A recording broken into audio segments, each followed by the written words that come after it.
El pasado 9 de septiembre se celebró en el Real Monasterio de Santa María de la Valldigna el tercer concurso internacional Paella Valenciana de la Valldigna, donde 45 restaurantes de todo el mundo participaron en un ambiente festivo para cocinar la paella tradicional valenciana de la comarca, así como un postre de mandarina haciendo honor a María Cuñat y en defensa de la naranja valenciana. Hornos de toda la provincia concursaron por la mejor coca de Mestall y carnicerías de la comarca elaboraron los mejores figatells. La cultura del almuerzo estuvo presente gracias a la carnicería tradicional Olegario de Simat de la Valldigna.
Se entregaron 10 distinciones Ecopaella, arroces saludables, a los restaurantes que se esfuerzan en conseguir un producto de proximidad, ecológico y saludable.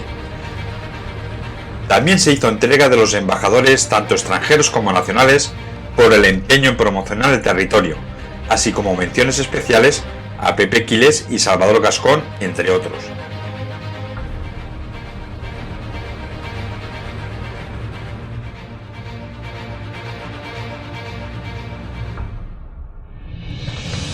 Una tercera edición que se consolida año tras año y con muchas novedades para el 2020 gracias a la colaboración de Diputación de Valencia, Valencia Turismo y del Tros al Plat. Gracias a todas las partes implicadas, en especial a los restaurantes que con su esfuerzo y empeño hacen posible que se consolide una gastronomía tradicional, ecológica y saludable, así como dar a conocer al mundo entero los encantos de una Valldigna mágica.